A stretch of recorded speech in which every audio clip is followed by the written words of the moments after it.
Salut à tous, David pour We Are FPV. Aujourd'hui une petite review qui me tient à cœur parce que ça fait un long moment que j'attends ce produit qui a mis beaucoup de temps à arriver. Il est venu de Pologne, il a mis à peu près un mois. Donc voilà, ça commence à être un petit peu long. Alors, on m'en a prêté une autre en attendant pour mon montage, mais je voulais absolument vous la montrer parce que je trouve que ce petit truc là est très très sympa. De quoi il s'agit? Il s'agit d'une PDB, une PDB vendue par Flying Lemons, les petits citrons volants. Je vous l'ouvre de suite. Alors je l'ai pas ouverte celle-là parce que évidemment comme je viens de vous le dire, j'ai fait un montage de celle d'un pote. Voilà, alors cette PDB ça s'appelle la X-Core de Flying Lemon, donc les petits citrons volants, comme je viens de vous le dire. Elle a plein de qualités cette PDB, elle a tout ce qu'il faut là où il faut. Le contenu, on a un petit XT60, un petit connecteur unique et la PDB en elle-même. On va essayer de se faire un petit tour de tout ça rapidement. Hop, je sors juste le connecteur et le XT60. Ok, le XT60 est destiné à être soudé normalement directement là-dessus comme ça. Chose que je vous déconseille parce que ça rend l'ensemble très très fragile. Un petit coup là, un petit coup là, et puis la PDB casse ou le XT60, et dans les deux cas c'est assez chiant parce que dessouder ça c'est très très galère. Et voilà, on est embêté pour rien. On peut éventuellement même casser la PDB, et cette PDB est plutôt chère. Elle vaut quasiment 20 euros. Donc franchement, je vous le déconseille. Même un petit peu de fil, 5 cm si ça va, voilà, si vous trouvez que c'est un peu trop lourd, sinon plus si vous voulez.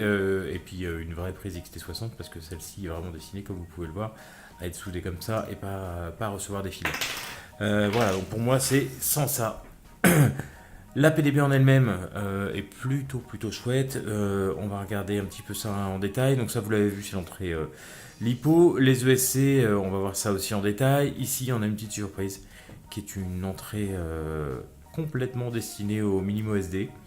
Euh, il y a vraiment juste à souder les broches dessus et à souder le Minimo SD sur les broches, et c'est terminé. Donc ça c'est vraiment très bien foutu. On va regarder ça de plus près. Hop, juste le temps de faire le point avec la caméra et je suis à vous. Ok, le point est fait. Donc on a vu ensemble il y a quelques secondes qu'on avait les entrées LiPo qui sont là. Aux quatre coins, c'est quatre fois la même chose, hein. On a le SC+, le SC- pour les gros câbles. Et ici, on a le câble signal moteur et le moins du signal moteur. Donc vos quatre câbles de SC arrivent ici. Et c'est ce petit connecteur-là qui va faire le lien avec l'AFC. Et il n'y aura qu'une seule connexion à l'AFC, au flight controller, par ce petit connecteur là. Ça c'est plutôt malin, ça fait des montages vraiment super propres. On va voir ça un petit peu plus en détail encore une fois après. Vous avez ici, hop, on va essayer de garder le point, l'entrée pour le VTX, le moins, le plus et le signal. Pareil pour la caméra, le moins, le plus et le signal. C'était juste à côté, pardon, c'est écrit en dessous et pas au-dessus. Et ici, on a le buzzer parce que vous pouvez également brancher votre buzzer ici et le faire sonner avec un interrupteur, comme vous feriez en branchant sur la FC. C'est pas le choix que j'ai fait, mais a priori, ça a l'air de marcher tout à fait normalement. Ici, on l'a vu tout à l'heure, on a l'emplacement pour le Minimo SD. Alors, encore une fois, c'est vraiment juste. On met les pins là, on les soude par en dessous. Idem pour ce côté-là. Alors pour ce côté-là, il vaut mieux d'abord souder sur le Minimo SD puisque c'est des pins qui vont être coudés, mais c'est le même principe. On les rentre, on les soude par en dessous, ça bouge plus. Un truc très important, parce que moi je me suis fait avoir comme un idiot, c'est choisissez vos voltages VTX et cam avant de faire votre montage. Ça prend 2 secondes de faire la petite soudure. Donc si vous voulez 5 volts, vous soudez celui-là et celui-là ensemble. Si vous voulez 12 volts pour le VTX, vous soudez celui-ci et celui-là. Pareil pour la cam, 5 volts celui-là et 12 volts celui-là. Moi j'avais oublié de le faire et du coup j'ai dû redémonter pour pouvoir refaire tout ça, ce qui est assez casse-pied. Ensuite on a ici un petit interrupteur qui est là pour couper la sortie TXRX. Donc en gros ça vous coupez les envois de l'OSD, du Minimo SD vers le flight controller. Alors pourquoi? Parce que si vous avez un flight controller qui partage l'UART1 avec l'USB, ça va être, vous ne pourrez pas vous connecter à Betaflight sans arrêter d'alimenter le Minimo SD. Et avec ce bouton là, boum, vous allez arrêter de l'alimenter directement. Pareil, moi j'ai bien un URT qui est séparé de l'USB, mais à chaque fois que je le branche, ben, ça bip. Alors c'est sûrement dû au fait que je ne l'ai pas mis ici, le beeper, mais sur la FC, mais c'est assez casse-pied. Et du coup, ben, hop, je fais ça et c'est terminé, ça bip plus. Et j'ai complètement accès à mon contrôleur de vol. Et on peut avoir aussi le pass-through, c'est-à-dire de pouvoir accéder aux données de l'OSD à travers la FC, mais évidemment pour ça, il va falloir réactiver l'interrupteur. Concernant les sorties dans ce petit connecteur qui fait absolument tout, donc on le met là et lui il sort toutes les données de la carte, de la PDB pardon, vers la carte. Je galère un petit peu pour le mettre, voilà, c'est fait. Donc ce que j'ai fait moi, mais c'est ce qui semble, ça a l'air d'être conçu pour, c'est enrouler mes câbles comme ça, et puis je suis allé mettre ma contrôleur de vol pardon, juste au-dessus, et j'ai été soudé directement les fils sur le contrôleur de vol, ce qui fait qu'on voit absolument rien, ou quasiment rien, du montage. Je vous montrerai ça après sur mon pirate, ce que ça donne. On voit quasiment absolument rien, c'est un montage super propre, on a juste les ESC qui arrivent là, et basta. Donc ça c'est très très chouette. Concernant les sorties, alors ce qu'on a comme sortie, hop, on va essayer de déplier un petit peu tout ça. On a le premier, c'est le 5 volts. Donc c'est pour alimenter votre flight controller, en tout cas les flight controllers qui prennent pas du full lipo, après c'est comme... Mais en général ceux qui prennent du full lipo prennent aussi du 5 volts, donc peu importe, vous pouvez l'alimenter, donc ça c'est le moins et ça c'est le plus. Ça, hop, alimentation flight controller. Ensuite on a le VBAT, donc ça c'est le voltage direct de votre lipo. Pour pouvoir avoir des alarmes voltage depuis votre flight controller, et on a le moins qui va avec. Alors vous pouvez inverser ces deux moins, ça n'a aucune importance, je l'ai passé au voltmètre pour être sûr parce que je suis pas une bête en électricité ni en électronique, donc j'étais pas sûr que il n'y avait pas un couple qui allait ensemble, mais absolument pas en fait. Vous pouvez brancher ces deux là ensemble ou ces deux là ensemble, ou ces deux là, enfin comme vous voulez, ces deux là, ça ne change rien, vous aurez toujours 5 volts là et le courant de votre lipo ici. Ensuite on a le beeper, donc le beeper, il n'y a pas de moins, c'est pour ça que je ne l'ai pas branché, moi je ne savais pas exactement comment le brancher. Ensuite nous avons le moteur 1, moteur 2, moteur 3 et moteur 4. Alors c'est pour des quads évidemment, si vous avez plus de 4 moteurs vous allez être embêté, mais sinon ça marche très très bien. Ensuite on a RX, donc à brancher sur le TX de votre flight controller, et TX à brancher sur le RX. Alors ça c'est de la théorie. Moi il a fallu que je mette sur le RX et le TX sur le TX. Alors je sais pas qui fait le job d'inverser, si c'est la PDB ou si c'est mon flight controller. Mais bon, si ça marche pas dans un sens, c'est-à-dire si vous avez branché le minimum SD et que vous n'avez pas de data et qu'il vous affiche no data, c'est probablement parce que ces deux-là sont inversés, donc il ne vous reste plus qu'à les inverser. Et normalement vous avez des datas qui arrivent. Ensuite on a le fil qui est relié au capteur de courant, donc avec ça vous allez pouvoir envoyer le courant consommé en temps réel à votre FC et donc avoir aussi des alarmes sur la consommation de courant. Pour info, pour que votre FC lise bien le courant envoyé par la PDB, il faut que vous mettiez 400 dans le offset et 200 dans le scale de Betaflight.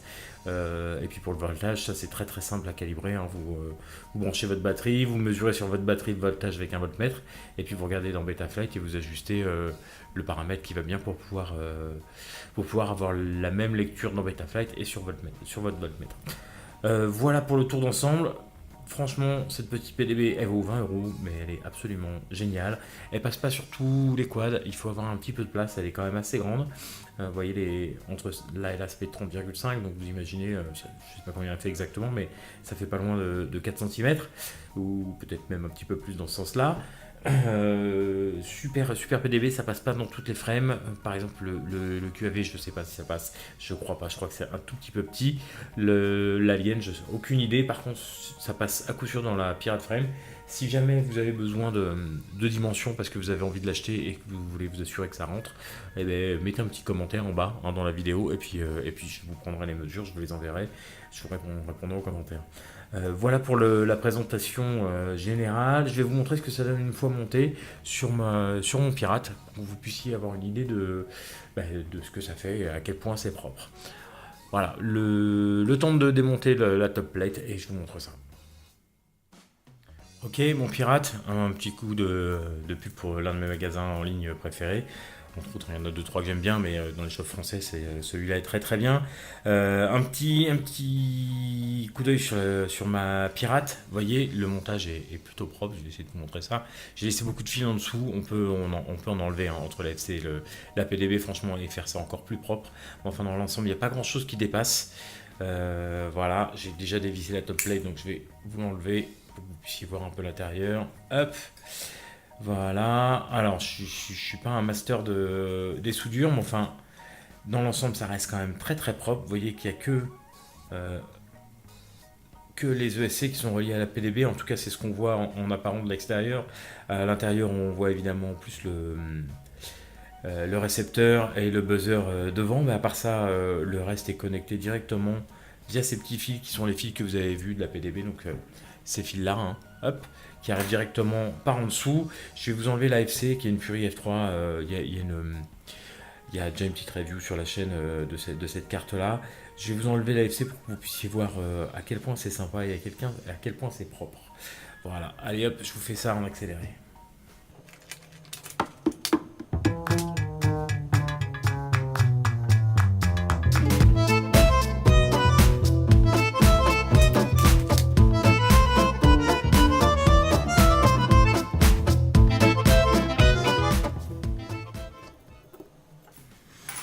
Ok, les vis sont enlevées, je vous montre ça, hop.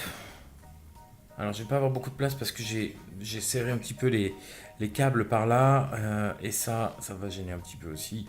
On va essayer de l'enlever pour voir si on peut vous montrer ça un petit peu plus, avoir un petit peu plus de place pour vous montrer ça. Hop. Hop là. Voilà, alors, les deux câbles qui vont vers mon buzzer sont là, et c'est ce qui m'empêche un peu de bouger là, parce que le buzzer, je l'ai fixé pour pas qu'il bouge de trop. Les câbles venant de la PDB, je les ai juste arrondis. Vous pouvez les couper beaucoup plus, hein. J'ai fait ça comme ça, mais je pense qu'à un moment ou un autre, je vais réduire un petit peu tout ça. Vous voyez, c'est soudé en direct sur la PDB, que ça soit au-dessus ou en dessous. Et quand c'est fermé, c'est plutôt propre, hein. On voit quasiment pas de câble qui dépasse. Le connecteur donc, qui permet de faire ça.